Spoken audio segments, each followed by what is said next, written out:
I knew we were screwed the moment Jordan Walsh walked into that conference room like he owned the place, which technically he did. His daddy Richard owned the company. But watching this 28-year-old kid in a designer hoodie dismiss 15 years of my work as legacy garbage while my own son Danny sat 3 seats down, that's when I realized this wasn't just about me anymore. I'm Gary Brooks, 49 years old, and I've been writing code since before Jordan knew what a computer was. I built the backbone of TechFlow Dynamics' entire operation, the core vault platform that processes every order, every payment, every supplier transaction. But to Jordan, I was just another old guy taking up space and salary budget. The meeting started normal enough. Jordan had called all the engineers together to announce his revolutionary vision for the company's future. Danny caught my eye and rolled his. Even at 22, my kid understood corporate BS when he heard it. He'd been working as a junior developer for 8 months now, and I could see the politics were already wearing on him. "Listen up, team," Jordan said, clapping his hands like he was calling a football huddle. "I've been analyzing our architecture, and honestly, it's a mess. We're stuck in the Stone Age with this monolithic nightmare. We're pivoting to microservices, AI-driven, cloud-native by Q3. Around the table, I saw the usual suspects nodding along. Tyler from DevOps, who'd been there 6 months and still couldn't explain what a load balancer actually did. Sarah from Product, who thought Agile meant scheduling more meetings. These were Jordan's people, young, eager, and completely clueless about what kept the lights on. He clicked to his slide, a bunch of colorful circles and arrows that looked like something a kindergartner drew during snack time. But when I saw what he was actually proposing, my blood went cold. He wanted to delete the central processing core of our entire logistics platform, the thing that kept us from going bankrupt during the supply chain crisis in 2021. This legacy architecture, Jordan continued, pointing at my system diagram like it was a crime scene photo, is holding us hostage. We need velocity. We need scalability. We need to move fast and break things. Move fast and break things. Facebook's old motto, back when they were a college startup burning through venture capital instead of a company that actually had to make money. But Jordan loved that phrase. He'd used it in every meeting for the past month, usually right before suggesting we delete something that actually worked. "Excuse me," I said, clearing my throat. Heads turned. I hadn't spoken in one of these meetings in months. Jordan had made it clear that legacy thinkers weren't welcome in his brainstorming sessions. That legacy system handles 85% of our vendor compliance. You delete that node and you're not just upgrading, you're lobotomizing the company. The room went quiet. Danny straightened in his chair and I could see him trying to decide whether to back me up or keep his head down. Smart kid. He'd learned the office politics faster than I had. Jordan turned to me with that smile, the kind you practice in the mirror while listening to startup podcasts. He looked at my gray hair, my faded polo shirt that Susan had bought me 3 Christmases ago, then checked his Apple Watch like my time was already up. "And you are?" he asked, feigning ignorance. He knew exactly who I was. I was the line item on the budget that nobody understood but nobody dared cut. Yet. "Gary Brooks," I said, keeping it simple. "I built that backbone you're trying to surgically remove." Jordan chuckled, that wet, condescending sound that makes you want to reach for a napkin. "Right, Gary. Look, I appreciate what you did in the old days, but we're not running a museum here. We're building the future. Your monolithic code is holding us hostage. We need agility. We need velocity. We don't need whatever this patchwork is." Patchwork. That stung more than he knew. That patchwork had saved the company $2 million during the supply chain mess when everyone else's systems were failing. That patchwork processed $240 million in transactions last year without a single data breach or compliance violation. But to Jordan, if it wasn't built with this year's trendy framework, it was worthless. Danny shifted in his seat, and I could see the frustration building behind his eyes. He'd been asking me technical questions at home for months, trying to understand the systems he was working with. Unlike Jordan, Danny actually wanted to learn how things worked before suggesting we blow them up. "The platform integrates with 47 different vendor APIs," I continued, my voice steady despite the anger building in my chest. "Some of those integrations took months to negotiate and implement. You delete the core and you're not just breaking our system. You're breaking our relationships with suppliers who represent 60% of our revenue stream." Around the table, I saw a few of the senior developers nodding. They knew what I was talking about. They'd been there for the late nights and weekend deployments when we built those integrations. But the new hires, Jordan's army of fresh college grads who thought programming started with React and ended with Docker, they just looked confused. That's exactly the kind of legacy thinking that's holding us back, Jordan said, his voice getting sharper. We don't need complex integrations. We need simple, elegant solutions. Everything should be API first, microservices-based, containerized, buzzwords. That's all Jordan had. He could string together the latest tech terminology like a rap song, but ask him to actually debug a production issue at 2 a.m., and he'd probably Google how to restart server. Simple and elegant, I repeated. You know what's simple and elegant? A system that works.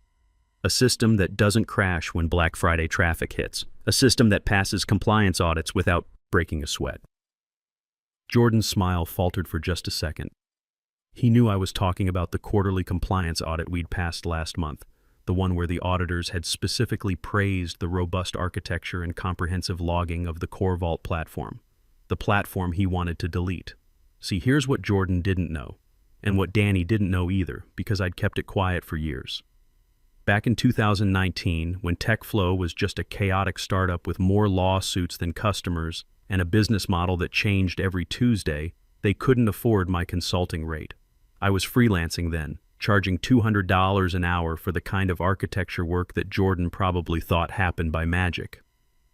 So my lawyer, Roy Bull Martinez, a tough-as-nails guy who operates out of a strip mall office between a taco shop and a tax preparation service, but knows contracts like Mozart knew music, came up with a different arrangement. I didn't sign an employment contract. I signed a licensing agreement. I incorporated Steel Code Solutions LLC and licensed the Core Vault platform to TechFlow.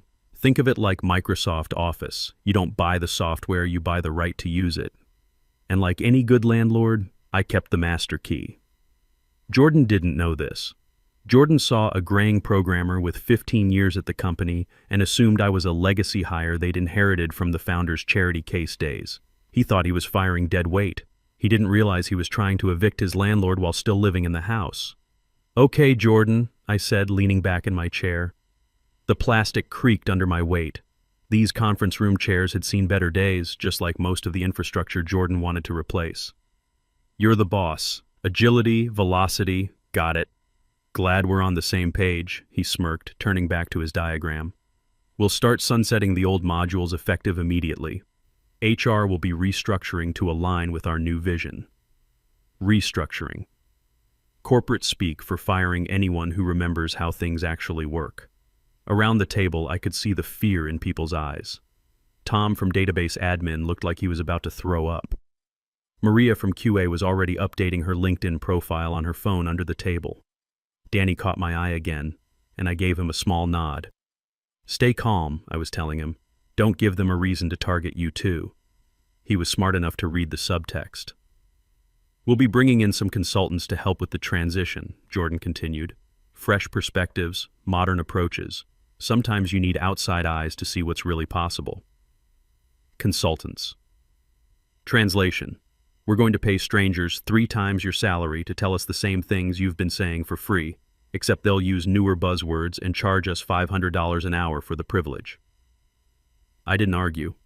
I didn't throw anything at him, even though my coffee mug would have made a satisfying impact against that whiteboard full of meaningless arrows. I just sat there watching him pontificate about synergies and paradigm shifts while mentally calculating the blast radius of what he was about to do. The meeting wrapped up with Jordan's favorite closer. "Let's crush it, team." He actually said that with a straight face, like we were selling energy drinks instead of trying to keep a logistics company from imploding.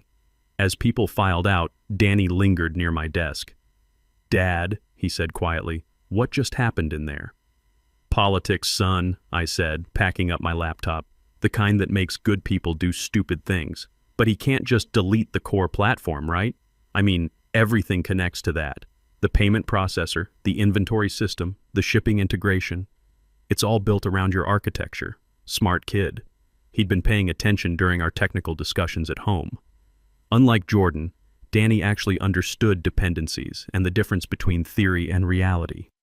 "He can try," I said. "Whether he succeeds is another question entirely." Danny looked worried. "Are you going to be okay?" I mean, this restructuring thing. I put a hand on his shoulder. Don't worry about your old man.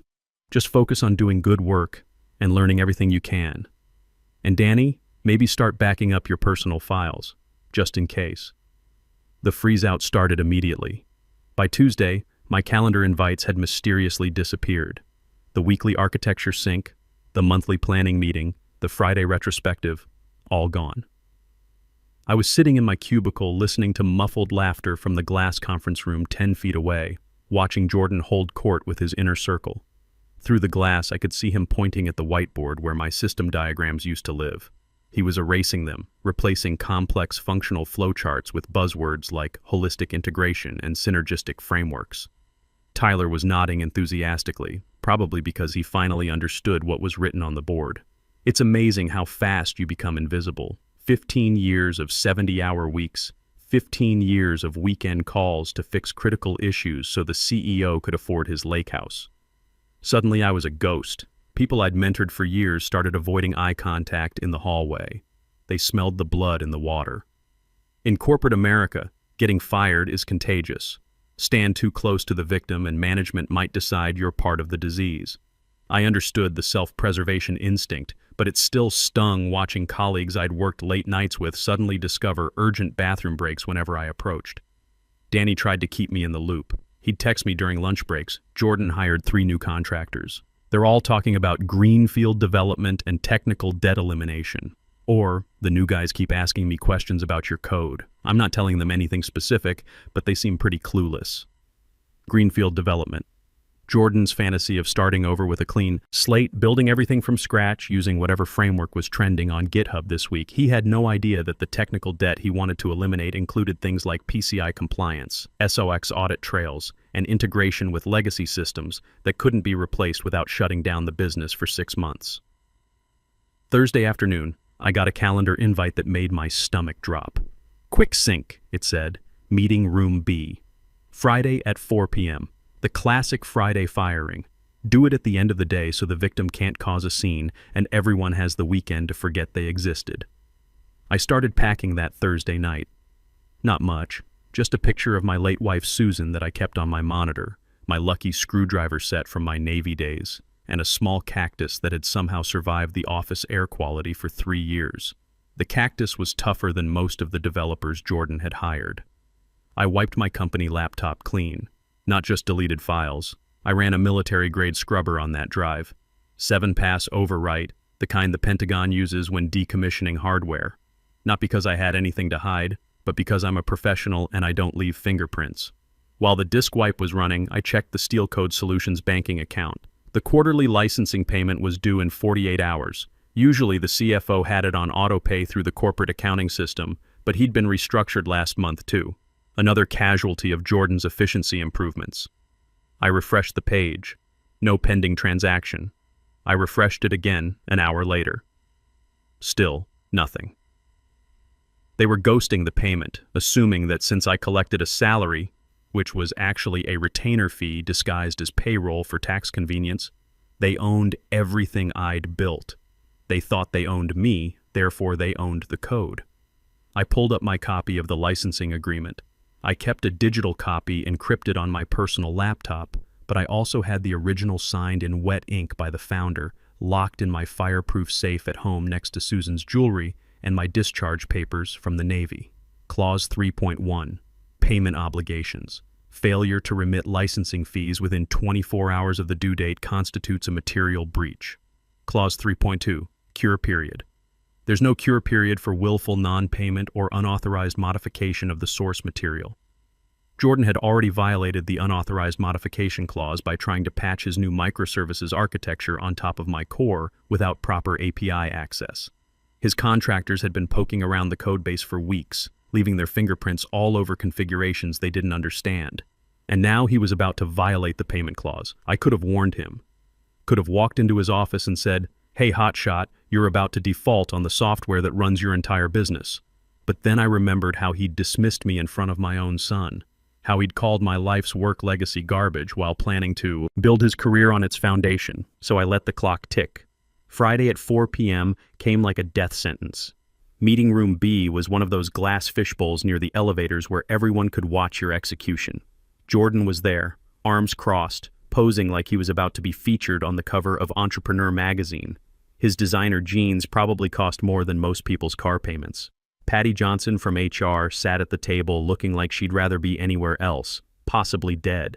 Patty was a decent person trapped in a corporate machine, the kind who communicated exclusively in sad smiles and pamphlets about Cobra insurance benefits. "Have a seat, Gary," Patty said softly, like she was talking to a spooked horse. I sat down and placed a manila folder on the table. Jordan eyed it suspiciously, probably thinking it was a desperate PowerPoint presentation to save my job. If only he knew. "Gary," Jordan started, not letting Patty do her job, "we've been evaluating team structure, and as we move toward our high-velocity cloud-native future, we're finding that your skill set doesn't align with our trajectory." "Trajectory," I repeated, nodding slowly, like a missile into a mountain. His jaw tightened. Behind him, through the glass wall, I could see a few of the engineers pretending to work while obviously watching the show. Danny wasn't among them. Smart kid had probably found somewhere else to be. "We're terminating your employment effective immediately," Jordan continued. "Standard severance package, 2 weeks' pay. We'll need your badge and laptop." Patty slid papers across the table with the enthusiasm of a funeral director. "We also need you to sign this NDA and non-disparagement agreement to receive the severance." I didn't touch the papers. "Just to be clear, you're terminating our professional relationship completely?" "That's what fired means," Jordan snapped. The mask was slipping now. He wanted me gone so he could hire 3 more kids like Tyler with my salary budget and build his empire of inexperience. "Okay," I said calmly. I pulled out my badge and slid it across the table. Then I placed my company laptop next to it. "I'm no longer an employee." "Good," Jordan said, pushing off from the wall.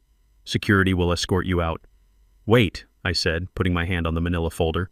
"We're done with the employment part. Now we need to discuss the vendor relationship." Jordan frowned like I was speaking a foreign language. "What are you talking about?" I opened the folder and spun the licensing agreement around so they could read it. The pages were neatly organized with yellow highlights marking the key clauses. Roy Martinez knew how to prepare documents for maximum impact. "I don't work for you, Jordan. I never really did. My company, Steel Code Solutions, licenses the technology that runs your procurement, logistics, and payment processing. I was just part of the package, on-site support included in the premium tier." Jordan laughed, actually laughed. It was that hollow sound people make when their brain can't process what they're hearing. "This is some old paperwork from the startup days. We own everything you wrote while you were here. Intellectual property assignment. It's standard." "Actually," I said, tapping paragraph 4 with my finger, "all code, architecture, and algorithms remain sole property of Steel Code Solutions. TechFlow gets a non-exclusive, revocable right to use the software, contingent on timely payment and adherence to usage guidelines." I watched his eyes scan the paragraph. I could see the exact moment his brain started to catch up with reality, but his ego refused to let it sink in. "This is," he sputtered, his face turning a shade of red that clashed with his hipster beard. "You were on payroll. That voids this contract." "Check with legal," I said, leaning back in my chair. I was a 1099 contractor for the first 2 years, then moved to W-2 structure for administrative convenience per Addendum C, but IP rights never transferred. Steel Code still holds the copyright registration. Patty's mouth had fallen open. She was frantically taking notes, probably trying to figure out how this had slipped past legal review for 5 years. I stood up. "Here's your situation, Jordan. You just fired the on-site support. That's fine. I was getting tired of the coffee anyway. But you also missed the quarterly licensing payment that was due yesterday. That's a material breach of contract."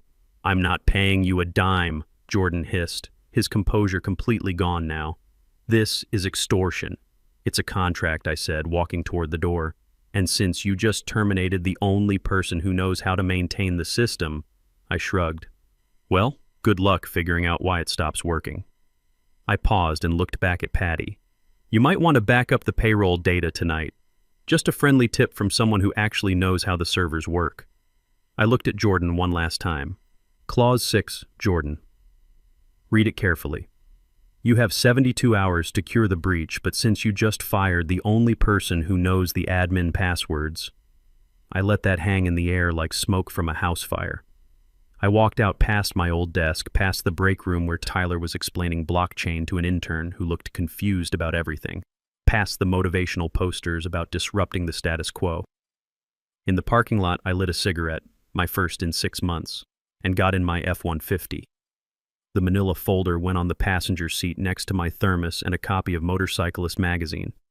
I drove straight to the good liquor store, the one with the bourbon tasting counter and a guy named Pete who actually knew the difference between wheated and rye mash bills. I bought a bottle of Maker's Mark. It tasted like justice. Back home in my garage workshop, surrounded by motorcycle parts and hand tools that had actual history, I set up my command center. My personal laptop, the one with the encrypted partition and the VPN connection that routed through 3 different countries. Not for anything illegal, just because paranoia is a survival skill in the tech industry.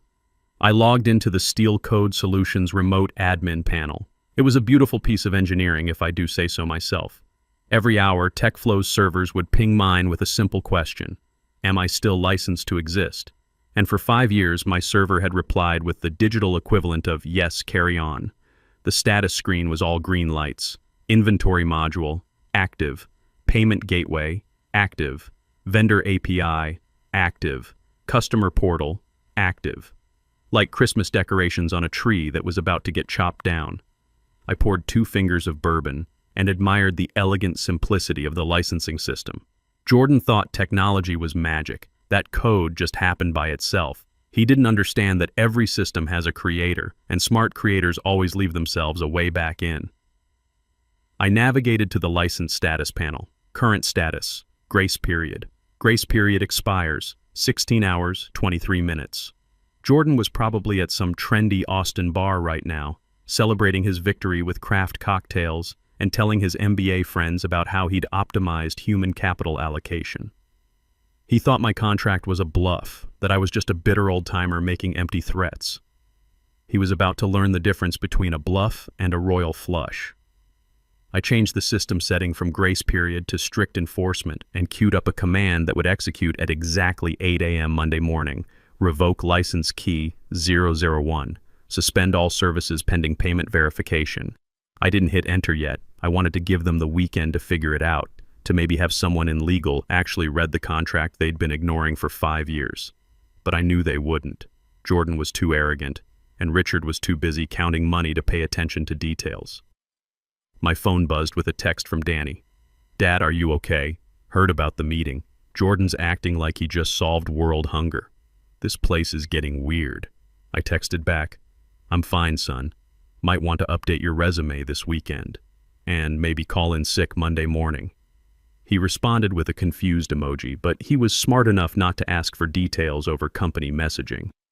I spent the weekend doing things I hadn't done in years, slept past 6 a.m. without an alarm, went to that diner on South Lamar and had chicken and waffles that probably violated 3 different dietary guidelines. Worked on my Harley in the garage, replacing the clutch cable that had been slipping for months. There's something therapeutic about working with your hands on machinery you actually understand.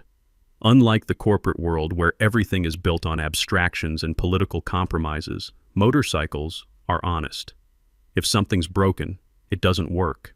If you fix it right, it purrs like a contented cat. Sunday evening, I sat in my workshop with the bourbon bottle and watched the countdown timer on my laptop. The grace period would expire in 12 hours. TechFlow's servers would wake up Monday morning and ask their usual question: am I still licensed to exist? And for the first time in 5 years, the answer would be payment required. My phone had been quiet all weekend, which meant Jordan still hadn't figured out what was coming. He was probably spending his weekend at some tech conference, networking with other disruptors and learning about the latest frameworks that would revolutionize everything. Monday morning, 7:55 a.m. I was sitting in my kitchen with fresh coffee and yesterday's newspaper, watching the clock like it was New Year's Eve. TechFlow would be waking up now. The warehouse teams in Austin and Phoenix would be logging in to process weekend orders.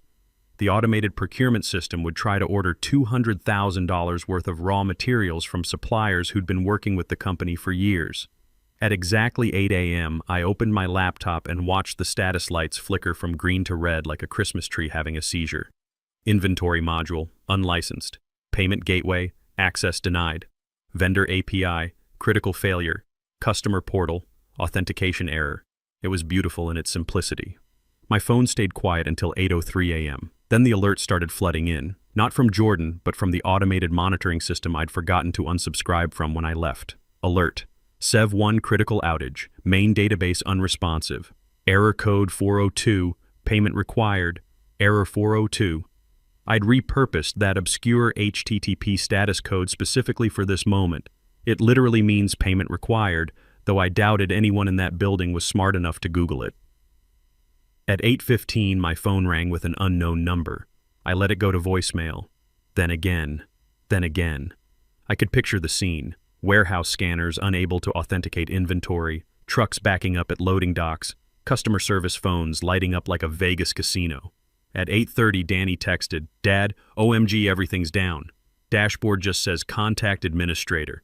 Jordan's literally kicking server racks. Security had to stop him. I almost choked on my coffee. Kicking hardware. The universal sign of someone who thinks technology works by magic and can be fixed through percussive maintenance. At 9 a.m., TechFlow's main number showed up on my caller ID. I let it ring twice before answering with a groggy voice. "Hello? Gary, this is Jordan." His voice was 2 octaves higher than usual, tight with panic. "We have a situation. The system's completely down. Everything's offline. Did you leave something running?" "I don't work there anymore, Jordan," I said, watering my kitchen plants with deliberate calm. "Turned in my laptop Friday, remember? No access to anything." "Don't give me that," he shouted. I could hear chaos in the background. Phones ringing, people yelling, someone crying. The error message says license invalid. What did you do? "Oh," I said, letting realization dawn in my voice. "The license renewal." "Yeah, I mentioned that Friday. Did you guys pay the invoice? I told you we're not paying your extortion." "It's not extortion, Jordan. It's a software license. Like Windows or Office, except this one actually keeps your business running. Since you didn't pay, and since you fired the on-site administrator, the software reverted to its default state." "Which is what?" "Off." The silence stretched long enough for me to finish watering my plants and start loading the dishwasher. "Turn it back on," Jordan demanded. "Right now, or I'll sue you into the ground. I'll ruin you." "Jordan," I said, my voice dropping to that steel tone I'd perfected during 20 years of dealing with difficult clients, "you're currently using unlicensed intellectual property. My lawyer's drafting a cease and desist as we speak. If you try to bypass the lock, that's a DMCA violation. Federal crime. You look good in orange?" More silence. Then muffled voices in the background. I heard "she's right" and massive liability from what sounded like their legal counsel. "Just fix it," Jordan pleaded, his corporate bravado completely evaporated. "We're losing $8,000 a minute. Our suppliers are canceling contracts. Stock's already down 12% in pre-market." "Sounds like a you problem," I said. "I'm unemployed now. Got lots of free time, but I don't do charity work for companies that fire me. What do you want?" "Put Richard on the phone. He's in emergency board meetings. Drag him out because in about 10 minutes your automated vendor payment system's going to attempt processing this morning's supplier payments. Since the encryption keys are locked, those transactions will fail. Your entire supply chain will be officially dead by lunch." I heard running footsteps and urgent voices. A new voice came on, deeper but currently shaking like a leaf. Richard Walsh, the CEO who'd built his fortune on technology he didn't understand. "Gary, what the hell's happening?" "Morning, Richard. I believe your son evicted his landlord without realizing he was still living in the house." Richard tried the family approach immediately. "Gary, emotions are running high here. Jordan made a mistake. He's young. He didn't understand the complexities of your arrangement. Come back and we'll discuss a significant raise." I was on my back porch now, watching my neighbor finally win his weekly battle with his lawnmower. Unlike Richard's situation, the neighbor's problem had a simple solution. "I don't want my job back, Richard. That bridge didn't just burn, it was professionally demolished." "Then what is this? Blackmail?" "Vendor dispute," I corrected. "You're using proprietary software you haven't paid for. Since you terminated the support contract, I'm exercising my right to terminate the license. You have 2 options." I let the silence stretch until it became uncomfortable. Option A, migrate to a new system. Jordan seems confident he can build something better. Maybe he can accomplish in 6 weeks what took me 6 years. Good luck with that. We can't migrate, Richard snapped. We'd be dead in the water for months. Option B, purchase a perpetual license for the source code. Buy out Steelcode's intellectual property, own it completely, never see me again. Fine. How much? $1.8 million. That's highway robbery. That's 0.75% of the revenue my system processed last year, plus a consultation fee for the emotional distress your son's management style caused me. I won't pay it. Okay, good luck with the migration. Oh, and Richard? The data compliance protocol initiates in 1 hour. If the license isn't renewed, the system automatically purges customer data to comply with GDPR and PCI requirements. Wouldn't want to keep personal information on unlicensed software. That would be illegal. You rigged it to delete everything. I programmed it to be compliant, I said. That wasn't entirely true. The purge was more of a safety feature I'd weaponized. But he didn't need to know that. I need time to get board approval. You have 53 minutes. I'll send the DocuSign to your personal email. I hung up and went back to my coffee. The next 45 minutes were pure entertainment. Danny was live blogging the corporate meltdown from inside the building. Legal team found the contract. General counsel asked Jordan if he actually graduated law school. Richard's screaming about calling the FBI. Legal told him that since it's a contract dispute and TechFlow breached first, the FBI would probably just laugh. Jordan's in his office crying, actual tears. Keep saying this is sabotage. At 10:45 a.m. with 15 minutes left on the countdown, my phone rang. Helen Rodriguez from Legal, a sharp woman who'd always been straight with me. Gary, we've reviewed the documentation thoroughly. Hi, Helen. What's the verdict? The contract's bulletproof. Ironclad, you might say. Richards authorized the wire transfer. The second it hits my account, I push the patch that updates the license to perpetual. Red lights turn green, business as usual. Sending it now. I refreshed my banking app and watched my net worth change from comfortable retirement maybe to disappear to Costa Rica tomorrow if I want. Pending transaction, $1,800,000. Source, TechFlow Dynamics Inc. It's there, I said. Unlock our systems, Gary. I opened my laptop and typed the commands I'd been rehearsing all weekend. Update license status, perpetual. Cancel compliance purge. Restore full functionality. Enter. 2 minutes later, Danny texted, "We're green. Everything's coming back online. People are literally cheering. It's like Apollo 13 in here." But I didn't cheer. I felt a crushing exhaustion wash over me, the adrenaline finally leaving my system. It was over. I'd won, secured my future, and taught Jordan's generation a lesson about respecting the people who build the foundations they stand on. But I was also done in Austin. Word would spread through the tech community. I'd be known as the developer who held a company hostage. Some would call it genius, others would call it dangerous. I was fine with both. 2 weeks later, I was sitting in the executive conference room at Megatrans Corporation in Dallas, TechFlow's biggest competitor. Logan Hayes, their VP of engineering, had the kind of smile that meant serious business. Gary Brooks. Heard you burned Austin to the ground and then sold them the ashes. Just enforced a contract, I said. Business is business. I respect that. We need someone who understands enterprise logistics architecture. Word is TechFlow had a miracle system. Not miracle, just solid engineering. And yes, I built it. Can you build something similar for us? I smiled and pulled out a fresh folder.